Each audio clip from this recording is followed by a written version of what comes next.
No niin, tänään puhutaan yhdestä minun suosikkihärvelistä.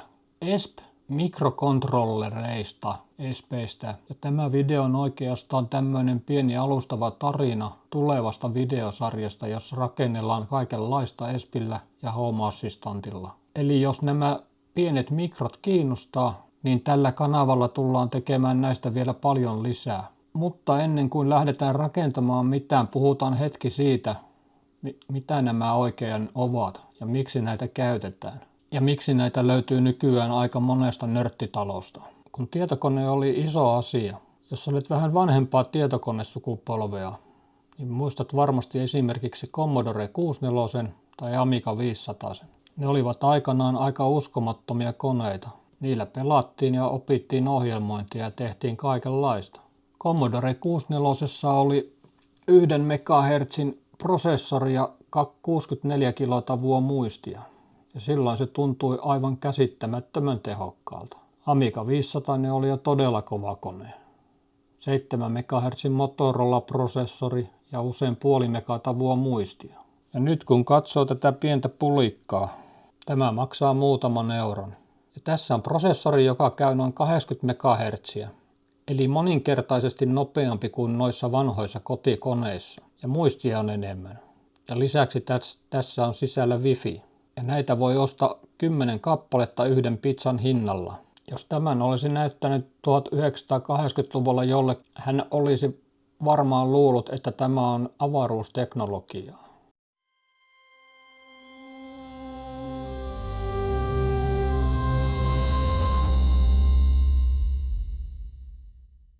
Mikä ESP oikeastaan on? ESP on siis mikrokontrolleri, eli pieni tietokone, joka on tehty ohjaamaan laitteita ja lukemaan sensoreita. Siinä on prosessori, muistia, wifi ja kasa pinnejä. Ja näihin pinneihin voidaan kytkeä lämpötila-antureita, releitä, mittareita, näyttöjä ja vaikka mitä. Kun tähän laittaa ohjelman sisään, se voi esimerkiksi mitata lämpötilaa, lähettää sen wifiin ja Home Assistant näyttää sen graafina. 2 yleisintä mallia ovat ESP 8266 ja ESP 32. ESP 8266 on vanhempi, mutta edelleen todella suosittu. Se on halpa, yksinkertainen ja riittää moniin projekteihin. ESP 32 taas on vähän kuin sen isoveli. Se on nopeampi, siinä on enemmän muistia, enemmän pinnejä ja lisäksi Bluetooth.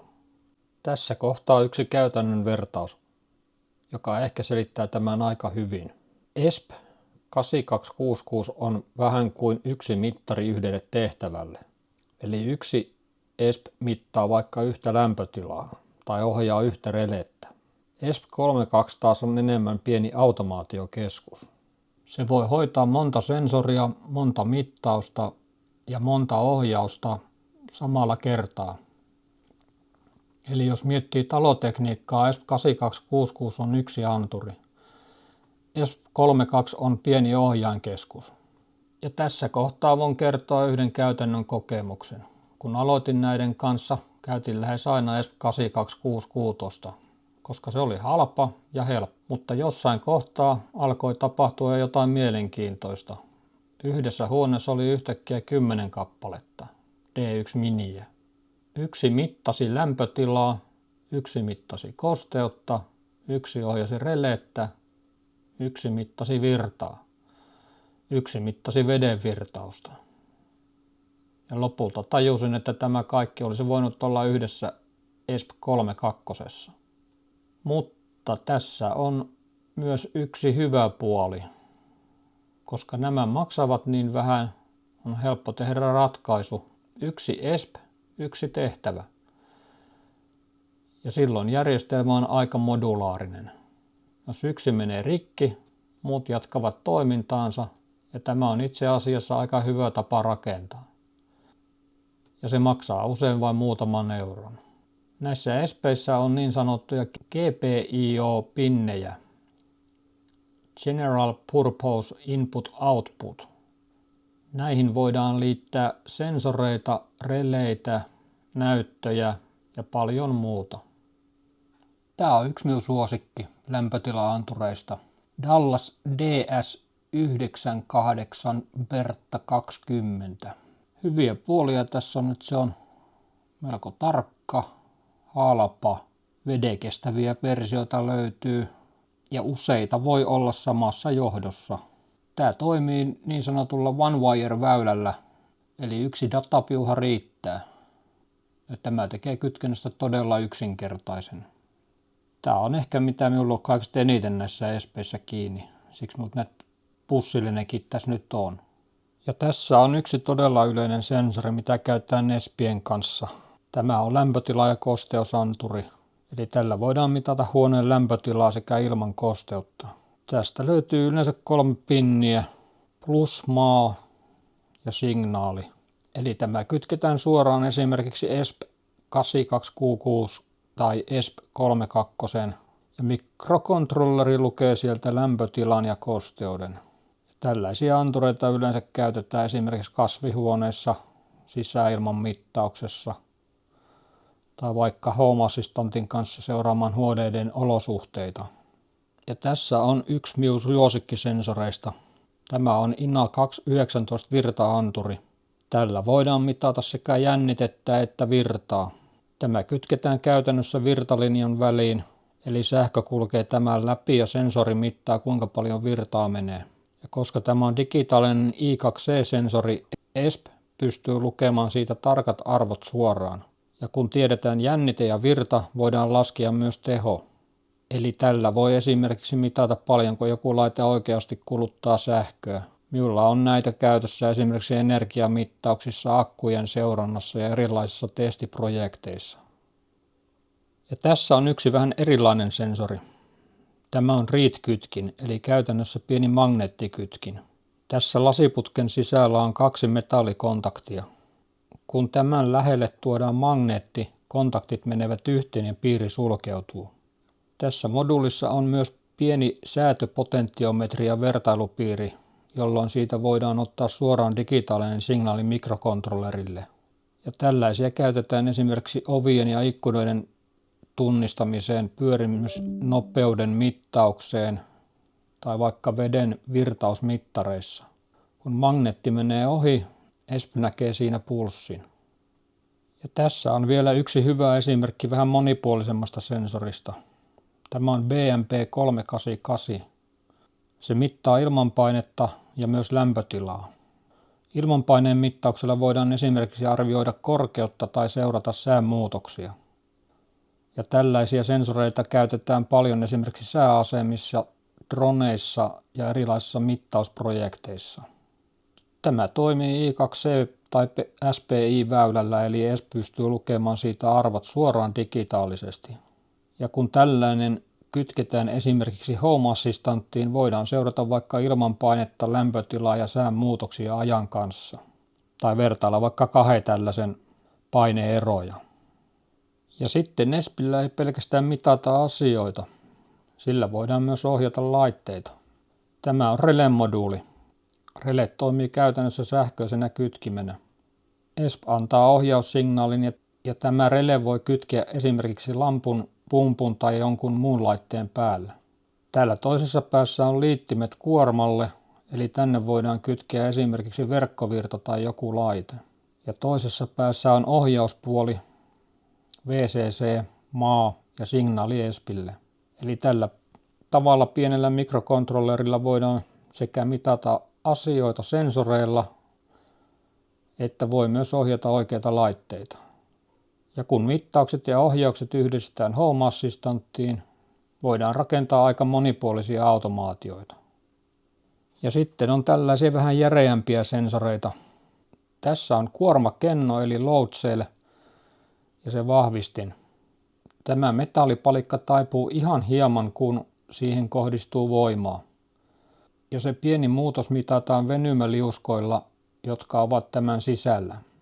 Tämä pieni piirilevy on vahvistin, yleensä HX711. Se ottaa sen todella pienen signaalin kuormakennolta ja muuttaa sen digitaaliseksi, jotta ESP pystyy lukemaan sen. Eli tällä voidaan rakentaa esimerkiksi vaaka tai vaikka mitata paljonko säiliössä on painoa paljonko joku mekanismi kuormittuu tai vaikka jääkaapin hyllyn painoa. Ja kun tällainen liitetään ESPiin ja Home Assistanttiin, voidaan seurata painoa tai kuormaa jatkuvasti. Ja sitten on tällaisia etäisyysantureita. Tämä on niin sanottu TOF-sensori eli Time of Flight. Se mittaa etäisyyttä lähettämällä pienen infrapunavalopulssin ja mittaamalla kuinka kauan sen palaaminen kestää. Eli käytännössä pieni laseretäisyysmittari. Tällaisilla voidaan mitata esimerkiksi etäisyyttä johonkin pintaan, nesteen pinnan korkeutta säiliössä tai vaikka sitä onko jokin esine paikallaan. Ja näistä saa tehtyä myös kaikenlaisia käytännön juttuja. Esimerkiksi jos tällaisen laittaa pihalle ja määrittää etäisyyden johonkin kohtaan, ESP voi huomata, jos joku kulkee siitä ohi. Eli siitä saa vaikka yksinkertaisen varashälyttimen tai liiketunnistimen pihalle. Ja tämä on juuri se hauska puoli näissä ESP-projekteissa. Pienistä sensoreista voi rakentaa yllättävän käytännöllisiä ratkaisuja. Ja sitten on tällaisia pieniä liiketunnistimia. Nämä ovat gyro- ja kiihtyvyysantureita. Nämä mittaavat esimerkiksi liikettä, kallistusta ja kiihtyvyyttä.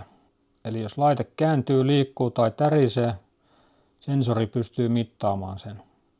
Tällaisia käytetään esimerkiksi droneissa, robotiikassa, tasapainottavissa laitteissa tai erilaisissa mittausprojekteissa. Ja nämäkin toimivat yleensä I2C-väylällä, eli ESP pystyy lukemaan arvot suoraan digitaalisesti. Ja näitä sensoreita on oikeasti valtava määrä erilaisia. Mutta idea on aina sama, ESP lukee sensorin tiedot ja tekee niiden perusteella jotain. Ja sitten ESPillä voidaan tietenkin myös näyttää tietoa. Tämä on pieni OLED-näyttö. Näitä käytetään todella paljon mikrokontrolleriprojekteissa, koska ne ovat pieniä, halpoja ja helppo käyttää. Tämä toimii yleensä I2C-väylällä, eli käytännössä tarvitsee vain 2 johdinta datalle sekä virran.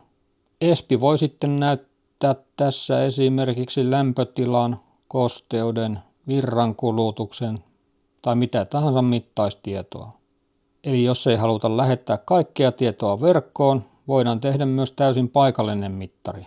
Ja kun tällaisia sensoreita ja näyttöjä yhdistetään ESPiin, voidaan rakentaa aika monipuolisia pieniä mittalaitteita. Ja tässä on yksi ESP 8266, tarkemmin sanottuna D1 Mini. Nämä ovat ehkä yleisempiä mikrokontrollereita, mitä näissä projekteissa käytetään. Tässä on Wi-Fi valmiina sisällä, muutama 10 pinniä sensoreille ja se maksaa yleensä vain muutaman euron. Ja koska nämä ovat niin pieniä, niille pitää joskus tehdä jonkinlainen pidike tai kotelo. Tämä on itse asiassa 3D-tulostettu teline, jonka tein tätä varten. Se pitää kortin paikallaan ja tekee siitä vähän helpomman käsitellä työpöydällä. Ja juuri tällaisista pienistä palikoista alkaa aika moni ESP-projekti. Ja tässä on toinen todella yleinen kortti. Tämä on Node MCU, joka perustuu myös ESP 8266 piiriin. Toiminnaltaan tämä on hyvin samanlainen kuin D1 Mini, mutta tämä on vähän isompi kehityskortti. Tässä on enemmän pinnejä, helposti käytettävissä, USB-liitin suoraan ohjelmointiin ja vähän enemmän tilaa kytkennöille. Moni aloittaa näillä, koska nämä ovat helppoja käyttää prototyyppien tekemiseen. Ja tämäkin on tässä pienessä 3D-tulostetussa telineessä, jotta se pysyy pöydällä paremmin pystyssä. Paljon helpompi kolvailla johtoja tuonne taakse. Ja sitten jos tarvitaan vähän enemmän tehoa, muistia tai pinnejä. Tämä on ESP 32, eli tavallaan ESP 8266 isoveli. Tässä on nopeampi prosessori, enemmän muistia, enemmän pinnejä ja lisäksi esimerkiksi Bluetooth. Ja monessa projektissa tämä on nykyään se kortti, mitä käytetään. Mutta ideahan on kaikissa näissä sama. Pieni mikrokontrolleri, jossa on Wi-Fi ja johon voidaan liittää sensoreita. Se lukee mittauksia, ohjaa laitteita ja lähettää tiedot vaikka Home Assistanttiin. Ja kun tällaisia yhdistetään, voidaan rakentaa yllättävän monipuolisia mittaus- ja automaatiojärjestelmiä todella pienellä budjetilla. Tässä kohtaa tulee yksi iso syy, miksi nämä ovat niin suosittuja. ESP Home. Esp Home tekee ohjelmoinnista todella helppoa. Sen sijaan, että kirjoitetaan koodia, kirjoitetaan asetuksia. Ja sitten tämä yhdistetään Home Assistanttiin. Home Assistant on kodin automaatiojärjestelmä ja Espit toimivat siinä todella hyvin. Näitä voi käyttää esimerkiksi jääkaapissa, pakastimessa, varaajassa, aurinkopaneeleissa, akkujen mittauksessa, vesimittauksessa ja niin edelleen. Ja tämä video on oikeastaan tällainen pieni johdanto tulevaan sarjaan. Tällä kanavalla tullaan tekemään paljon videoita esimerkiksi ESP-sensoreista, Home Assistant-automaatioista, energian mittauksesta ja kaikenlaisista DIY-mittareista. Jos tällainen rakentelu kiinnostaa, tilaa kanava. Rakentelen, testailen, kehittelen ja välillä vähän mokailenkin. Ja seuraavassa videossa voitaisiin rakentaa ensimmäinen oikea ESP-sensori.